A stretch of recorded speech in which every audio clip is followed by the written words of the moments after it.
क्या आपने कभी सोचा है कि दुनिया के नक्शे पर एक ऐसी जगह भी है जहां 100 साल की उम्र को पहुंचना कोई हैरत की बात नहीं, जहां लोग बूढ़े होकर भी लाठी का सहारा नहीं लेते बल्कि खेतों में काम करते और साइकिल चलाते नजर आते हैं। ये जापान का जजीरा ओकिनावा है, जिसे साइंसदानों ने बलियो जोन करार दिया है। आखिर इन इंसानों के डीएनए में ऐसी कौन सी जादुई चीज है जो इन्हें कैंसर, दिल की बीमारियों और अल्जाइमर जैसी मूजी बीमारियों से बचाए रखती हैं? आज हम उन जापानी उसूलों के पस पर्दा छुपे उन साइंसी और नफ्सियाती राजों को बेनकाब करेंगे जिनका जिक्र हमारी रूहानी अक़दार और अल्लामा इक़बाल की शायरी में भी मिलता है और जो आपकी ज़िंदगी को बदलने की ताकत रखते हैं। अगर हम उनकी ज़िंदगी का गहरा नफ्सियाती तज्ज़िया करें तो सबसे पहली चीज़ जो सामने आती है वो उनका बुलंद मकसद हयात है, जिसे वो इकिगाई कहते हैं। डार्क साइकोलॉजी का एक हौलनाक सच ये है कि इंसानी दिमाग तब तक जिस्म को जिंदा रखने के सिग्नल्स भेजता है जब तक उसे कोई वजह नजर आती है। जिस दिन इंसान ये मान लेता है कि अब उसका दुनिया में कोई काम बाकी नहीं रहा, उसका मदाफियाती निज़ाम खुद को तबाह करना शुरू कर देता है। जापान में रिटायरमेंट का कोई तस्वुर ही नहीं है। ओकिनावा के बूढ़े सुबह उठते ही अपने एकिगाई यानी जीने की वजह को याद करते हैं। ये वजह कुछ भी हो सकती है, अपने पोते पोतियों को खेलता देखना, बागबानी करना या अपनी बिरादरी की खिदमत करना।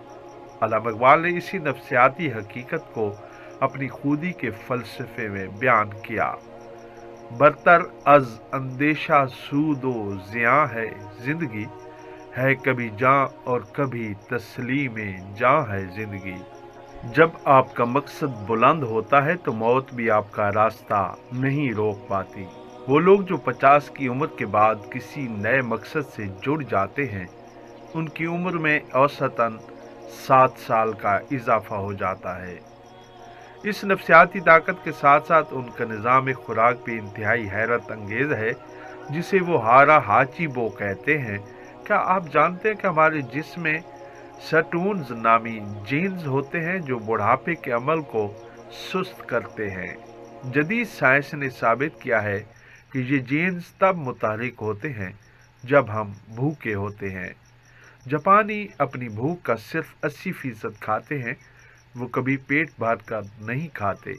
ये तवाज़न ही वो कुंजी है जो कैंसर जैसे ख़राब खुलियात को पैदा होने से पहले ही ख़त्म कर देती है, क्योंकि जब जिस्म को बैर से कम तवानाई मिलती है तो वो अंदर के पुराने और ख़राब खुलियात को खुराक के तौर पर इस्तेमाल करना शुरू कर देता है। ये वो हिकमत है जो हमें सुन्नत नबवी सल्लल्लाहु अलैहि वसल्लम में मिलती है कि मोमिन एक आंत में खाता है और काफिर 7 आंतों में। सूफिया किराम भी कम खुर्दन को मार्फत की पहली सीढ़ी करार देते थे। लेकिन ये सिर्फ खुराक की बात नहीं, उनके समाजी रवाबित भी उनकी दराजी उम्र का एक बड़ा सबब है, जिसे वो मवाई कहते हैं।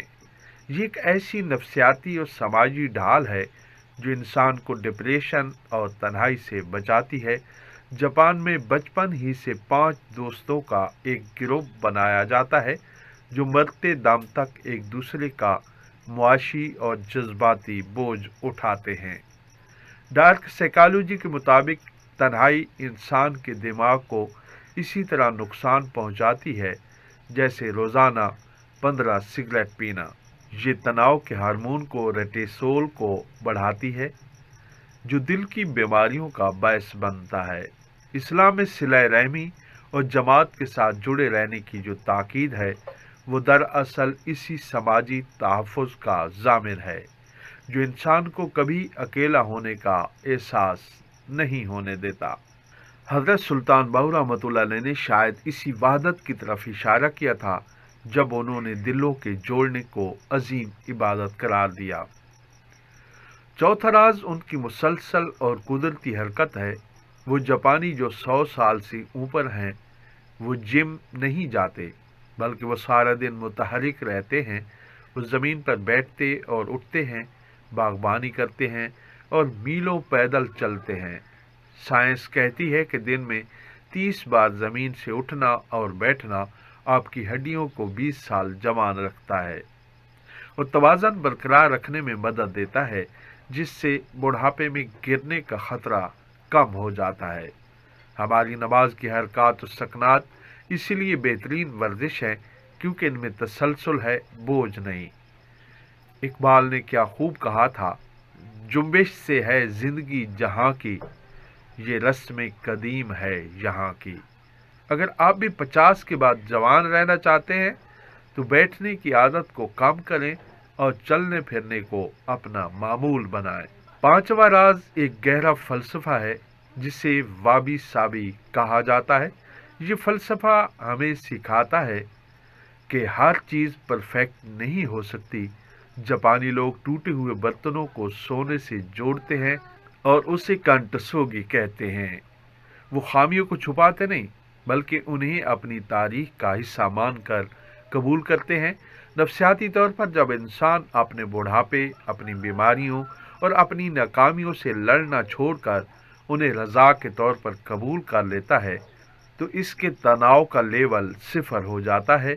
बुढ़ापे की झरियों और सफ़ेद बालों को दानाई की निशानी समझकर कबूल करना ही हकीकी सुकून है।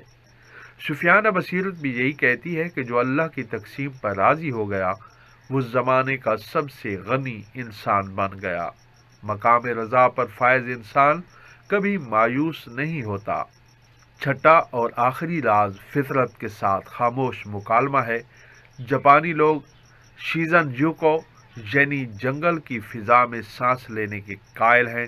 दरख्तों से निकलने वाले ख़ास केमिकल्स जब हमारे सांस के ज़रिए अंदर जाते हैं तो वो नेचुरल किलर सेल्स की तादाद बढ़ा देते हैं, जो कैंसर और वायरस से लड़ते हैं।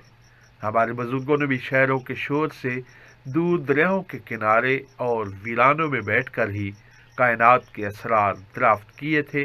फितरत का कुर्ब इंसानी आसाब को वो सुकून बख्शता है जो किसी मसनूई दवा में मुमकिन नहीं। दोस्तों, 100 साल की ज़िंदगी पाना महज इत्तेफाक नहीं, बल्कि ये एक शऊरी कोशिश है। ये अपनी खुदी को पहचान कर कुदरत के कवानीन के मुताबिक ढाल लेने का नाम है। अगर हम भी अपनी ज़िंदगी में नज़्म व ज़ब्त, कनात, बुलंद मकसद और सिला रहमी को शामिल कर लें तो बुढ़ापा बोझ नहीं, बल्कि एक खूबसूरत सफ़र बन जाता है। उम्मीद है दोस्तों कि आज की इस मालूमाती और रूहानी गुफ्तगू ने आपके दिल पर असर किया होगा और आपको अपनी ज़िंदगी को एक नए ज़ाविये से देखने की तरगीब दी होगी। अगर आप चाहते हैं कि हम इसी तरह के नफसियाती, साइंसी और रूहानी मौज़ूआत पर वीडियोस बनाते रहें तो हमारी इस काविश को सराहें, इस पैगाम को आगे फैलाएं, इस वीडियो को लाइक करें, शेयर करें और कमेंट में हमें बताएं कि इन 6 आदतों में से आपको कौन सी सबसे ज़्यादा हैरत अंगेज़ लगी। और हाँ, हमारे इस सफ़र का हिस्सा बनने के लिए चैनल को सब्सक्राइब करना और बेल आइकन दबाना हरगिज़ न भूलें। आपका एक एक लाइक हमें आपके लिए मज़ीद तहकीक करने का हौसला देता है। अपना और अपनों का हमेशा ख्याल रखिए। इन्हीं मोहब्बतों के साथ मैं इजाज़त चाहूँगा। मिलते हैं फिर अगली वीडियो में, तब तक के लिए अल्लाह हाफिज़।